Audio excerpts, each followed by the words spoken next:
Que le Très-Haut vous bénisse. Shalom, shalom, peuple de Dieu à travers le monde entier. C'est l'évangile du 3e exode. L'évangile qui vous conscientise d'un changement réel et radical intervenu dans le monde de la religion. C'est l'évangile qui réveille tous les démons de leur drap et l'évangile qui chasse de vos têtes ainsi que de vos cœurs toute ignorance au sujet de la parole de Dieu. L'évangile qui vous est présenté comme d'habitude par votre serviteur, un serviteur inutile appelé par la grâce, le missionnaire africain Ben Mutombolion, juste un assistant de l'orateur principal, le grand maître William Marion Branham. Aujourd'hui, en 2024, après beaucoup de temps, de mois, de jours, que nous avions pris un petit repos pour l'évangile du 3e exode, vous avez appelé, vous avez réclamé. Nous n'avons pas voulu avoir de problème avec Dieu en vous privant la viande fraîche, la parole du jour, la nourriture des aiglons. Vous êtes nombreux à travers le monde. En ce jour, l'évangile du 3e exode reprend. Que nous soyons à Kinshasa, que nous soyons dans une autre province, voire même dans un autre pays, nous allons faire par tous les moyens que nous puissions toujours vous apporter l'évangile du 3e exode. Aujourd'hui, nous avons pensé commencer avec un grand thème. Ceci parce que nous venons d'un grand sujet, un grand thème.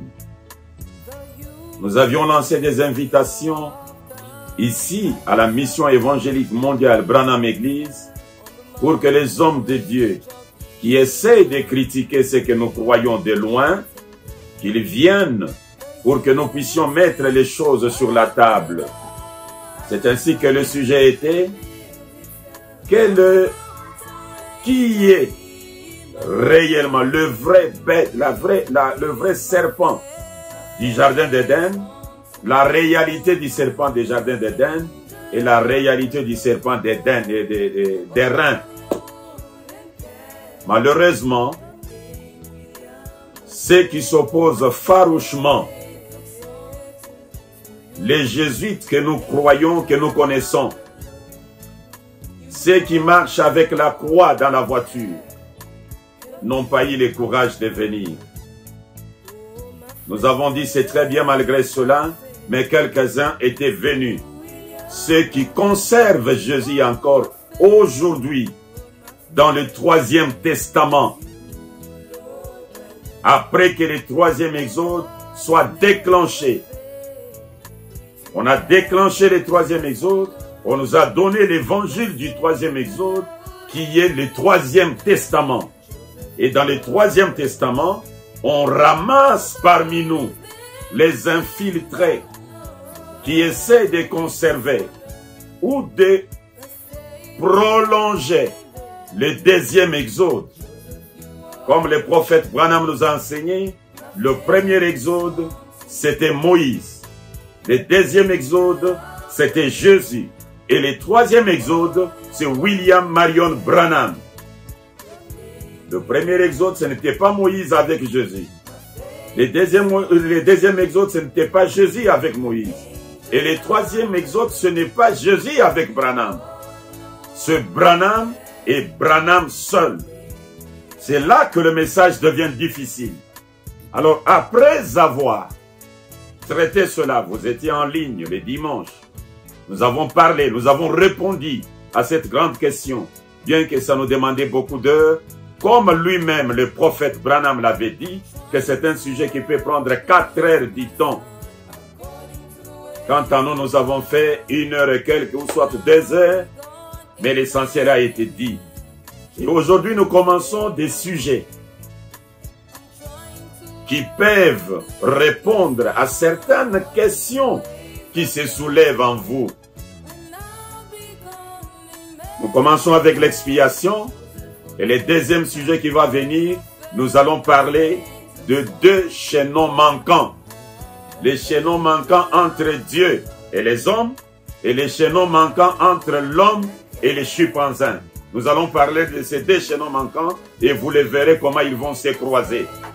Maintenant, parlons notre grand thème aujourd'hui. C'est une petite question. Une question d'amour. Pour que vous vous réveillez et que vous puissiez comprendre les choses de Dieu, comment ça se déroule.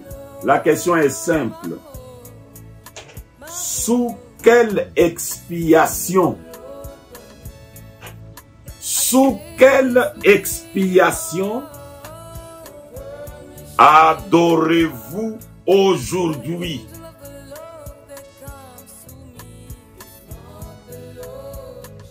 Pasteur adorateur de Branham. Pasteur adorateur de Jésus. Pasteur adorateur de Joseph. Pasteur adorateur de Méda. Pasteur adorateur de Ela. Pasteur adorateur de Moïse. Vous adorez sous quelle expiation? Vous allez vous souvenir, selon les prophètes Branham, que Dieu a sa façon de traiter avec l'humanité. Depuis la chute dans les jardins d'Éden, l'adoration se fait sous les sangs. Ça a commencé dans le jardin d'Éden. Que les sangs qui vous abritent, vous, pendant que vous adorez Joseph, pendant que vous adorez Branham, pendant que vous adorez Jésus, vous êtes sous quelle expiation?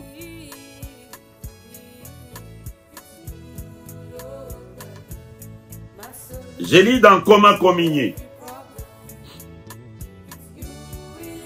Prêché le 9 octobre 1955.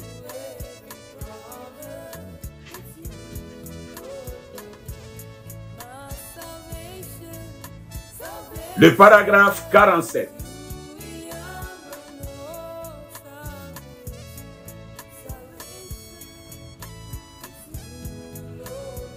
Israël avait les 100 versets de l'agneau, l'unique voie.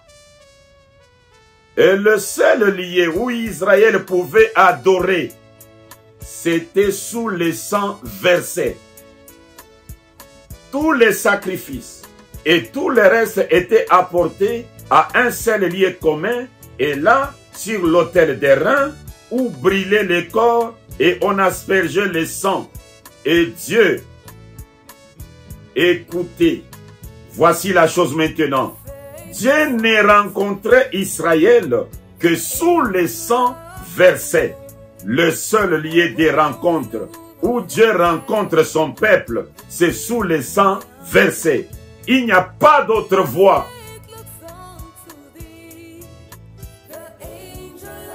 Pourquoi sous les 100? Vous pouvez continuer à lire. Pourquoi sous les 100? L'histoire a commencé dans les jardins d'Éden.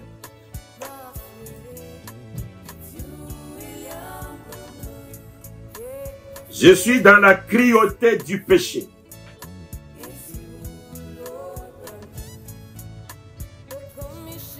La cruauté du péché et la pénalité que cela coûta pour ôter le péché de nos vies. Prêcher, je vais retrouver la date, mais il n'y a qu'une seule brochure, la cruauté du péché.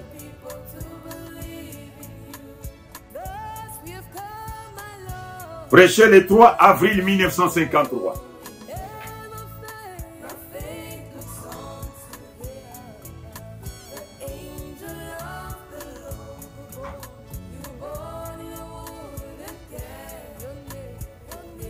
Écoutez ce que les grands maîtres déclarent ici. Je lis les paragraphes. Paragraphe 92. Jusqu'à 94. 92 jusqu'à 94. Maintenant, remarquez comment là au commencement, avant que Dieu le fît, il avait supporté. Ou même s'il pouvait supporter et recevoir, il pouvait tuer sur les champs. Il pouvait les tuer sur les champs. Il devait faire, il devait porter et recevoir. Il pouvait les tuer sur les champs. Il devait le faire parce qu'il est souverain. Il doit garder sa parole. Il dit, le jour où vous en mangerez, c'est le jour où vous mourrez. Cela le régla pour toujours. Oui, je peux le voir là au commencement. Quand il tua ses brebis, au pluriel. Vous dites, frère Branham, était-ce des brebis? Je le crois. Il était l'agneau qui était immolé dès avant la fondation du monde. Et c'était des peaux de brebis, au pluriel. Il prit ses peaux et les leur jeta dans les herbes et leur dit, couvrez-vous d'elles et sortez pour recevoir. Et je peux avoir Adam et Ève tirer ses peaux ensanglantés autour d'eux. Pourriez-vous l'imaginer? Ces jolis beaux corps de ces deux êtres humains parfaits qui maintenant se couvrent de peaux de brebis ensanglantées. Je peux les voir debout là.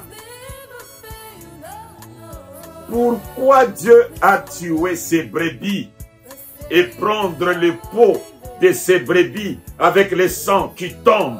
Il couvre Adam avant de les recevoir dans sa présence.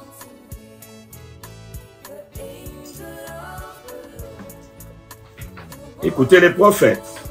Là, vous me prenez 43 et 47. Je suis dans le message de grâce, prêché le 27 août 1961. Je prends la tradition des Rigini. Écoutez ce que la parole déclare. Paragraphe 76, 77, 76, 77. Écoutez ce qu'il déclare. Et relire sans idée aussi. Ce soir-là, Jéhovah dit descendre dans les jardins d'Éden en faisant précéder sa venue d'un puissant rougissement de tonnerre. Il marcha au travers des allées de ces jardins en s'écriant, Adam, où es-tu? Car Adam, ayant réalisé qu'il était nu et qu'il avait péché devant Dieu, s'était caché, essayait de se faire lui-même une religion, c'est-à-dire une couverture pour cacher sa nudité. Mais cela ni aucun ne fait. Dieu tua alors quelques brebis. Dieu tua alors quelques brebis. Il en prit le pot pour couvrir Adam. Cela montrait que quelques êtres vivants devaient être tués pour couvrir le péché. Tout celui qui respire dans ce monde, mes frères, même si vous paraissez devant les hommes comme étant l'homme le plus saint de la ville, vous êtes un menteur. Votre cœur vous condamne de beaucoup de choses. Vous êtes un escroc. Vous êtes un adultère. Vous êtes un voleur. Vous avez beaucoup de choses, mais heureusement vous êtes malin. Vous les cachez, les gens ne les connaissent pas. Maintenant, pour que Dieu vous agrée dans sa présence, tu as besoin d'être couvert du sang. Depuis le jardin d'Éden, Dieu avait opté pour la religion du sang. Pourquoi la religion du sang? Pourquoi Dieu avait opté ça? Parce que le péché originel a commencé avec le sang. Écoutez, je suis dans les 3 sortes de croyants. 3 sortes de croyants.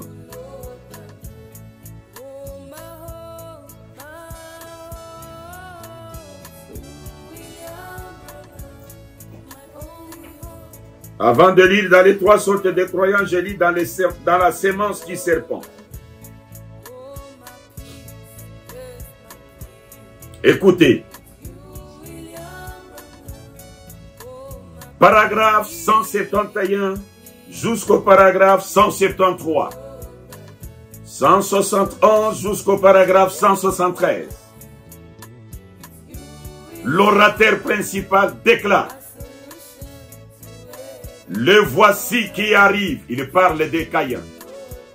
Le voici qui arrive. Il sait qu'il a un sens moral. Il veut aller à l'église. Il se construit une église. Il prépare une offrande. Il apporte un autel. Et tout. Il a bâti un autel. Et il a déposé ses fleurs dessus. Il a déposé les champs. Les fruits de son champ. Il les a offerts à Dieu. Il a dit: voilà pour toi, Seigneur. Je sais que nous avons mangé des pommes. C'est ce qui a causé tout ça. Certains de ces rejetons ont le même genre d'idées. On peut voir d'où c'est venu. On peut voir d'où c'est venu. C'est venu de... Hein? Branham dit, on peut voir d'où c'est venu. Il a apporté ses pommes, les a rentrées de son champ.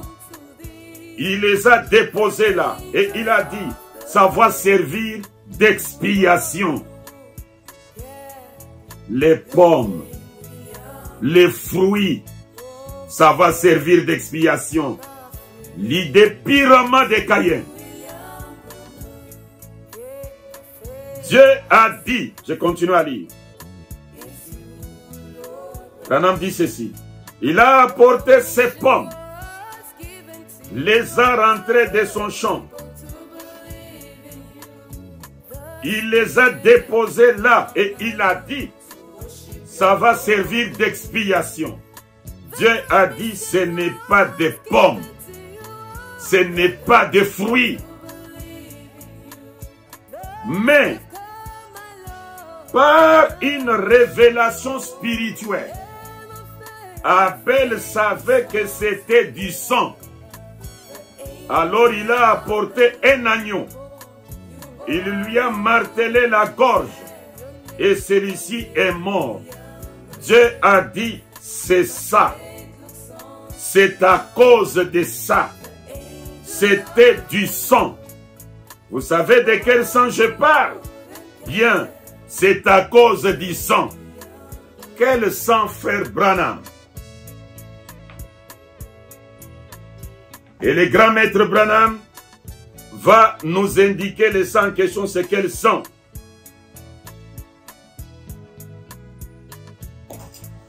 Écoutez ce qu'il déclare.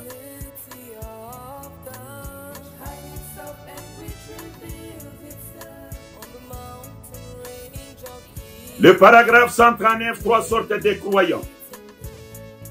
Prêché le 24 novembre 1963. L'orateur principal déclare: il bâtit donc un autel, s'agenouilla et adora. Il fit tout ce qu'Abel fit. Mais Abel savait que ce n'était pas cela. C'était le sang qui les avait fait sortir du jardin d'Éden. Il savait que c'était cela. C'était le sang du sexe.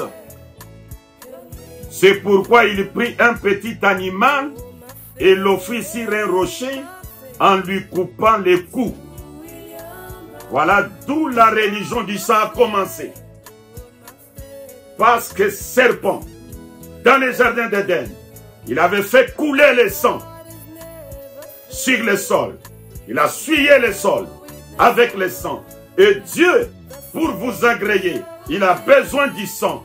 Quand il regarde dans le sang que vous amenez, avec vos péchés rouges comme du sang, les rouges, dans les rouges, ça donne les blancs. Et quand vous luttez pour enlever la religion du sang, pour dire aujourd'hui nous n'avons pas besoin de sang, vous ne voyez pas que vous voulez reproduire la religion des Caïens, la religion des fruits, la religion des pommes, la religion des pharisiens, une religion des œuvres, et ce sont les œuvres mortes. C'est ce que Caïn avait. Mais Branham nous ramène à la religion du sang. Revenons à cela pour poser la question. Toi, adorateur de Branham,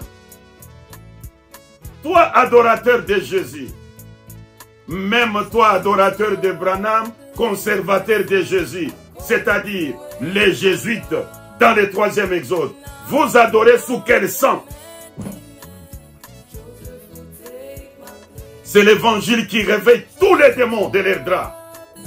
Mais ça vous conscientise d'un changement réel et radical dans ce domaine de la parole. C'est terrible. Vous adorez sous quel sang?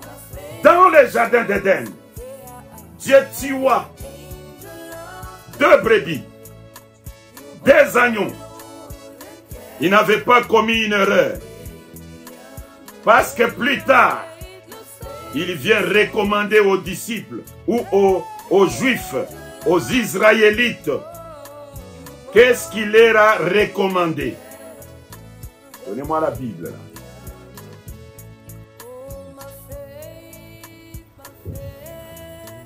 Donnez-moi la Bible, s'il vous plaît. Merci. Je suis dans Exode.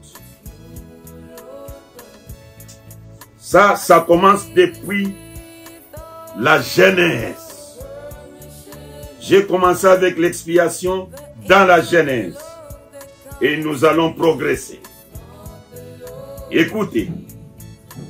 Exode chapitre 29. Depuis le verset 38. Voici ce que tu offriras sur l'autel. Des agneaux d'1 an, chaque jour à perpétuité.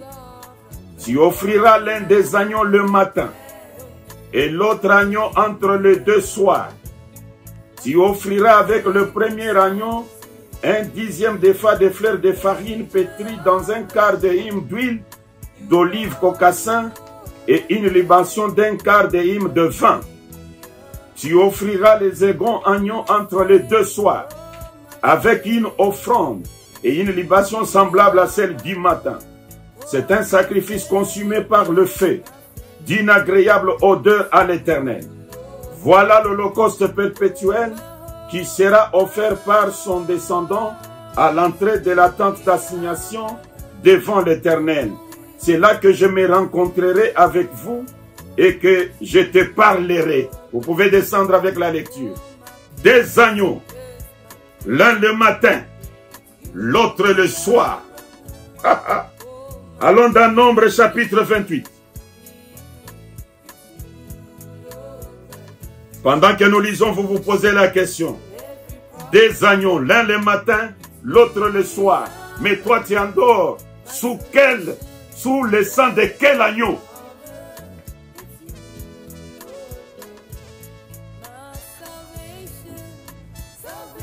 Nombre 28. Depuis le premier verset. L'Éternel parla à Moïse et dit, comme cet ordre, donne cet ordre aux enfants d'Israël et dis-leur, vous aurez soin de me présenter au temps fixé mon offrande, l'aliment de mes sacrifices consumés par le feu, et qu'ils me sont d'une odeur agréable.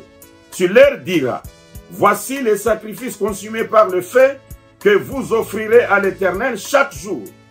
Des agneaux d'un an sans défaut, comme holocauste perpétuel.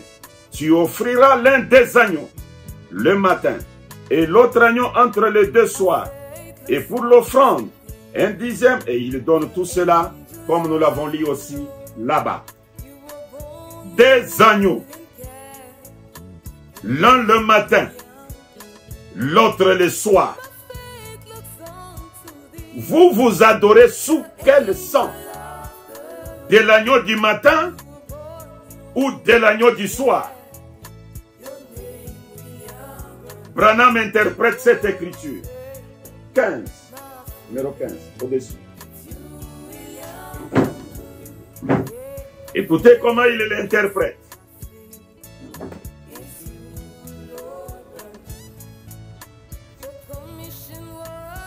Le seul lieu d'adoration auquel Dieu est pourvu.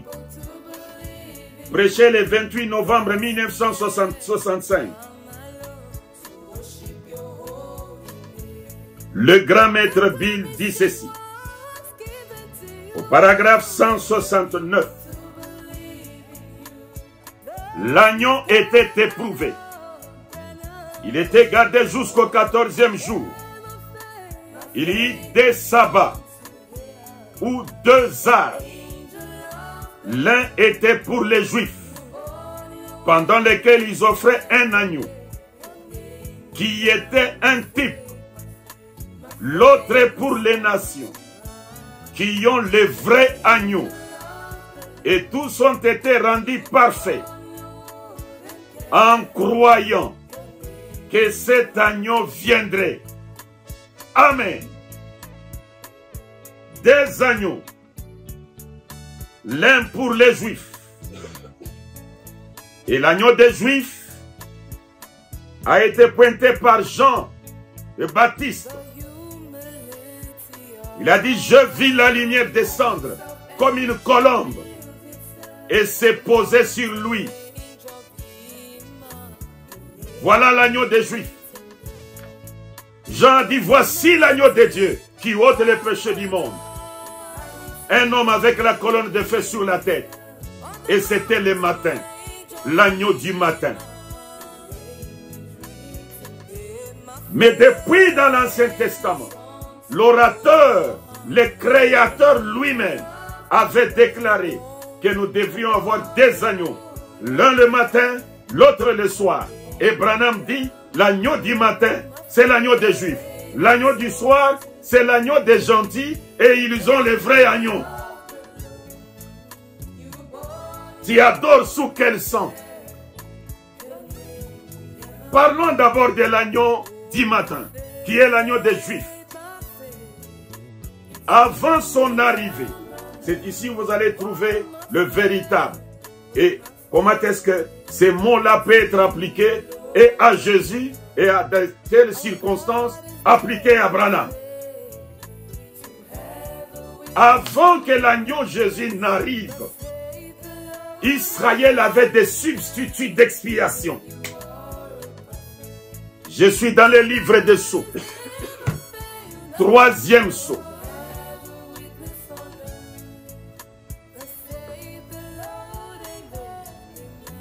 Dans le 3e sceau.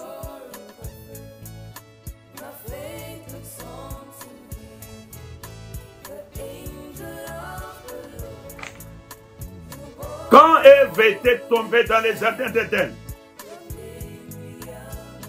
avec les serpents, entraînant Adam dans la chute, Dieu avait promis à Ève, parce que même l'agneau, que Ève, les peaux de brebis, que Ève s'était couvert, Adam s'était couvert, c'était toujours des substituts.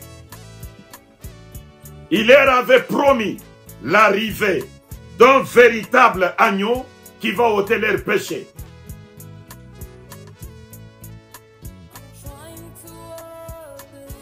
Aujourd'hui, je ne vais pas aller loin. Je vais faire avec vous juste 45 minutes. C'est le début de cet enseignement. Je vais les donner d'une manière à ce que, si vous refusez de croire, mais dans le cœur vous êtes convaincu que c'est la vérité. Si vous continuez à adorer sous le sang du premier exode ou du deuxième exode, vous êtes aussi convaincu que je suis un simili-croyant, un infiltré. Écoutez, le prophète Branham déclare, je suis dans le 3e siècle. Paragraphe 107. Je peux aller jusqu'à 109. Il dit ceci. Donc, nous voyons que Dieu a dit à Ève que, bien longtemps après, la parole reviendra à toi. Or, comment est-elle tombée? Je veux que mon auditoire le dise. D'où était-elle tombée? D'où Ève est-elle tombée? De la parole. Pas vrai? L'Assemblée dit de la parole. De la parole. Et Dieu a dit qu'il pourvoirait des moyens de la racheter et de la ramener à la parole. Très bien. Bien longtemps après, la parole se ferait connaître à elle. Très bien. La parole allait venir dans un seul but. Là, maintenant, retenez bien ce que je suis en train de dire.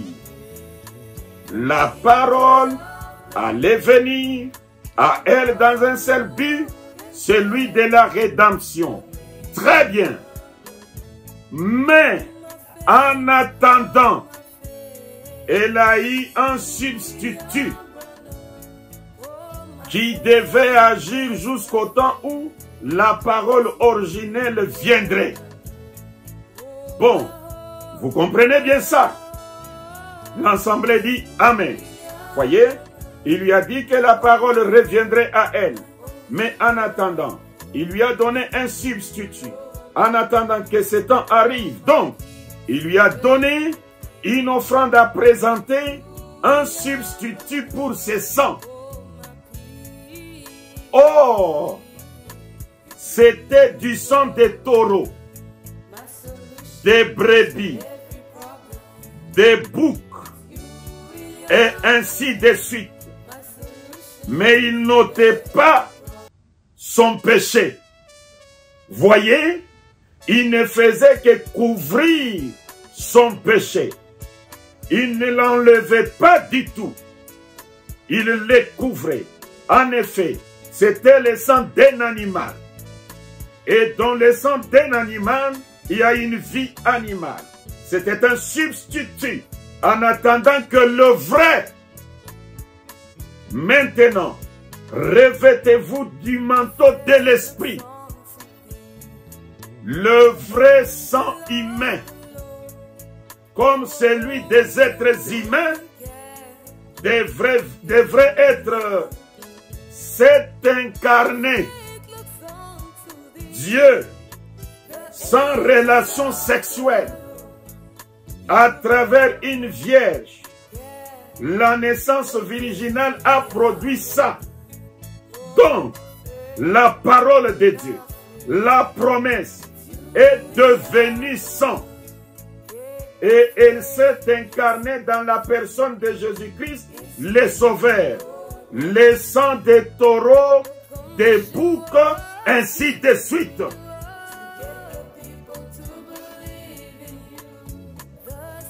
Quand Jésus vient, il était le vrai sang par rapport au sang des taureaux, des boucs, des brebis, que Ève ou Israël recevait tout au long de l'âge, depuis l'Éden. Et quand ce vrai sang est arrivé, Israël l'a rejeté. C'est là où la brèche va s'ouvrir pour l'agneau du soir. Je vais lire.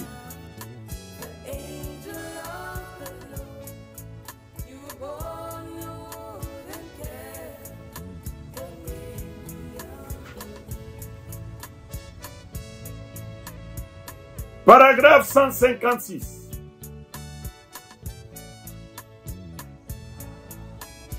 Et là, vous me cherchez les relire 116.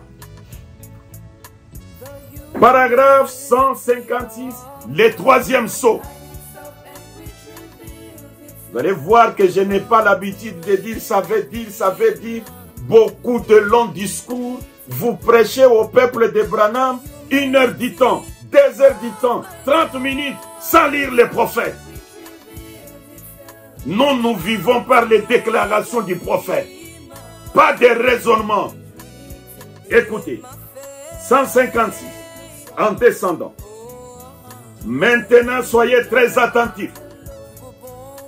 Je veux que vous en assuriez bien là. Dieu a promis à Ève qu'il viendrait un temps où la parole serait rétablie par sa sémence. Cette parole elle-même deviendra sémence. Et quand on lui a donné un substitut, elle s'est accrochée à ce substitut. Et quand la parole est venue à elle, qu'est-ce qu'elle a fait? Je n'en veux pas. C'était trop humble. Elle voyait ça de mauvais œil. Ce n'était pas raffiné. Inétable. Oh là là. Un homme comme ça, qui n'a jamais été un seul jour à l'école. Voyons, je ne peux pas accepter cela. Ce n'est pas le Messie. Un homme qui laisserait les autres lui marcher sur le pied, comme ça. Et on l'appellerait cela le Messie. Il a laissé lui bander les yeux et les frapper à la tête. Oh, il disait qu'il était prophète, qu'il était un vrai prophète, qui avait été suscité. En effet, il ne connaissait pas les prophètes. Jésus a dit, si vous aviez connu les prophètes, vous m'auriez connu, c'est vrai. Maintenant, remarquez, mais quand la parole est venue à elle, de la façon, exactement de la façon dont Dieu avait dit qu'elle viendrait, elle se l'était interprétée autrement. Je parle de l'épouse juive, de l'épouse israélite. Pour commencer, c'était elle, Ève. Donc, quand la parole est arrivée là, elle n'en voulait pas. Elle voulait rester avec ses substituts conservateurs. Nous connaissons le sang des boucs. Nous connaissons le sang des agneaux. D'ailleurs, nous avons beaucoup d'agneaux. Vous minimisez les agneaux. Vous ne savez pas que pour que Dieu agrée Abel, il a fallu la brebis. Il a fallu qu'Abel amène la brebis. Vous ne savez pas que Dieu lui-même a donné à Abraham une brebis sur la montagne de Jéhovah juré, sur le mont Moridia. L'histoire se répète. Chers conservateurs, voilà d'où tu tires les modèles. Chez les Juifs, à cause de cela, ils ont minimisé, rejeté leur expiation. Ils ont minimisé, rejeté leur expiation.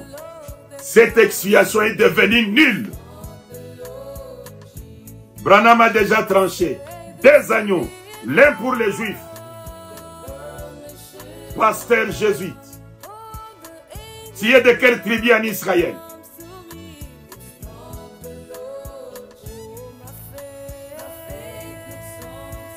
Conservateur. En quoi l'agneau des Juifs te concerne?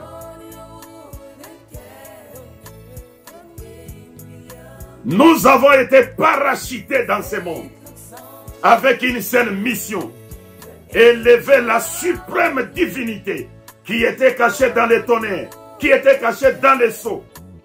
Les tonnerres, Jésus ne les connaissait pas. Les tonnerres, Pierre ne les connaissait pas. Cette divinité que nous élevons, c'est la divinité que Pierre ne connaissait pas.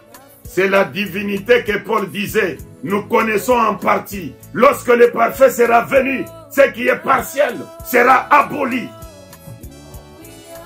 Et Dieu a appelé des hommes sur cette terre pour prêcher cette divinité-là sans tenir compte des critiques, des insultes, des calomnies, des humiliations. Nous sommes là, parachutés dans ce monde, dans ce but-là. Et vous, peuple béni de l'Éternel, la race royale, ne vous laissez pas distraire par des conservateurs. Des conservateurs vous amènent la mort sans le savoir. Branham dit, laissez-moi d'abord lire cela avant d'aller plus loin. Il y a ici un homme qui peut allumer la lumière. Écoutez ce que le papa de Billy Paul dit. Il y a ici un homme qui peut allumer la lumière.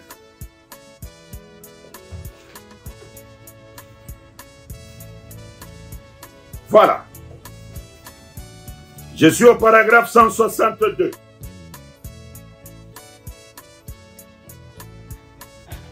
Oh, vous ne savez pas que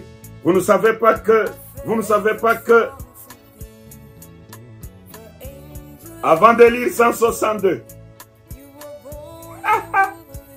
j'ai lu le paragraphe 150. Rappelez-vous, nous ne pouvons pas vivre à la lumière du jour précédent. Nous ne pouvons pas vivre à la lumière du jour précédent. La lumière d'hier est passée. Elle n'existe plus. La lumière d'hier n'est plus qu'un souvenir. Le soleil d'hier n'est plus qu'un souvenir. C'est de l'histoire ancienne. Nous ne pouvons pas vivre à la lumière d'hier, bien qu'il s'agisse du même soleil.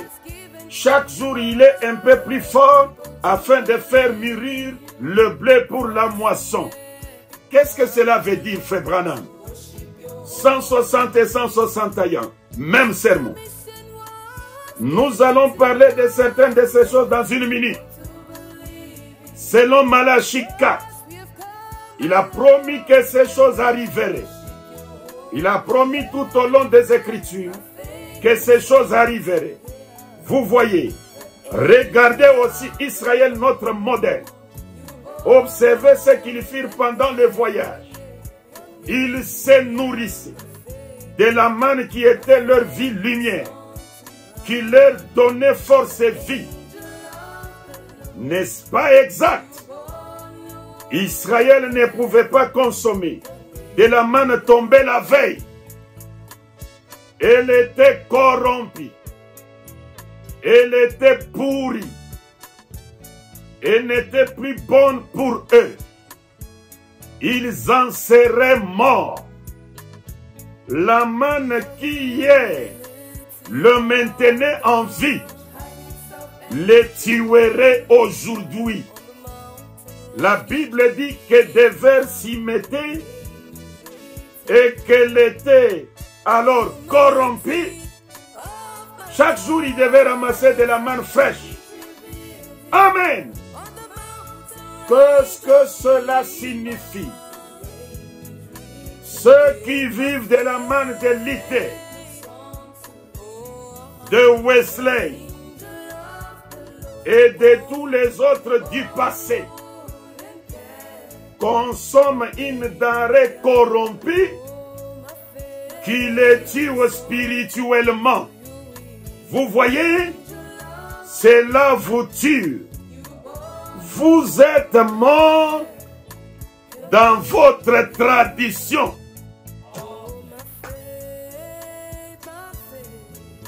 C'est pourquoi l'évangile du 3e exode vous conscientise du changement réel et radical pas éternisation du deuxième exode.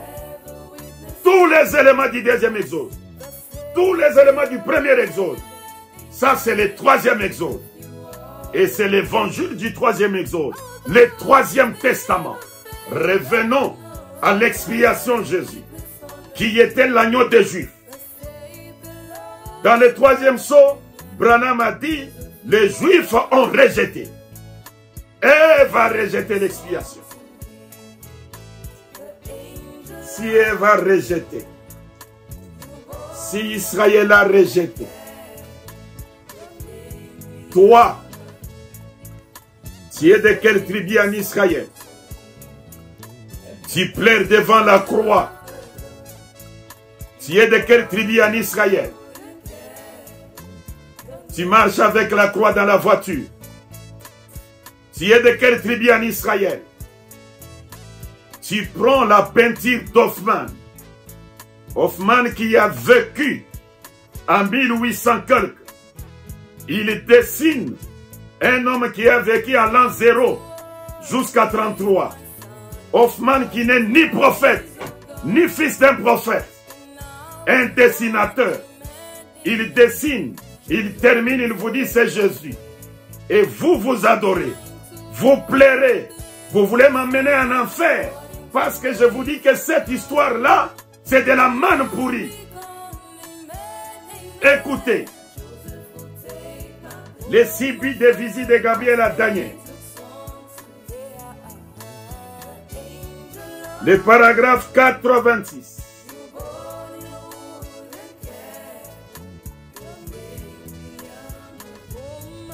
Pour expier l'iniquité.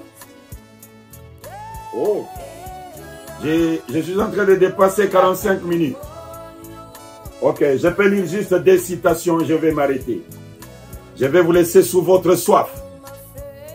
Je continue avec ça, l'expiation. Ça va nous prendre même 3 émissions, 4 émissions. Et après ces 4 émissions, nous attaquons les chaînons manquants.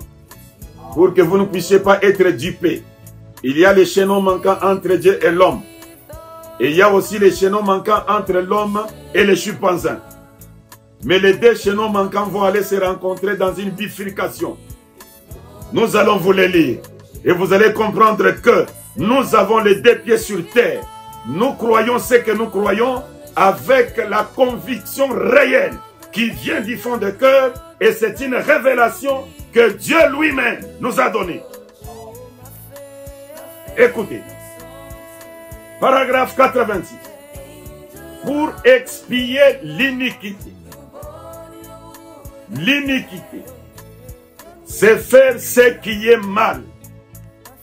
Comme ils l'ont fait à la croix. Il a fait une expiation, mais elle ne leur sera pas appliquée. Elle ne leur a pas été appliquée. Pourquoi? Parce qu'ils étaient aveuglés et qu'ils ne pouvaient pas les voir. Et pourquoi étaient-ils aveuglés? Il a fait l'expiation. Jésus dit, allez seulement chez mes brebis perdues de la maison d'Israël, recommandant à ses disciples. Une femme cananéenne vient réclamer la guérison de son enfant. Jésus lui a dit, je n'ai été envoyé qu'aux brebis perdues de la maison d'Israël. Et Branham dit, il a fait l'expiation, ça n'a pas été appliqué à ses brebis perdues. Israël est resté dans le péché. Lisez Romains 11. Paul dit, ils sont dans le péché. Lisez Jérémie 23. Jérémie dit, ils seront rachetés lorsque les sauveurs viendront de Sion, lorsqu'Israël sera appelé de toutes les nations. Et Israël était appelé de toutes les nations en 1946. Très loin après le départ de Jésus. Deuxième émission, je vous annonce. la durée de l'expiation de Jésus, le sang de Jésus, a eu quelle durée? C'est la deuxième émission. Et avec ça, vous allez vous regarder là où vous êtes. Si vous êtes après l'expiration de la durée du sang de Jésus, vous êtes un pécheur volumineux, mais sans le savoir. Même si vous n'avez jamais commis l'adultère, même si vous n'avez jamais escroqué l'argent d'autrui, même si vous n'avez jamais volé, même si vous n'avez pas de dettes à la banque, même si vous n'avez pas de dettes des voisins, vous êtes un pécheur volumineux. Vous devez savoir sous quelle expiation vous adorez. Et cette expiation doit être valide. C'était l'évangile du 3e exode qui vous est présenté par les prisonniers de Christ Branham, les missionnaires africains, Ben Mutombo Lyon. Que le Très-Haut vous bénisse. Je vous aime.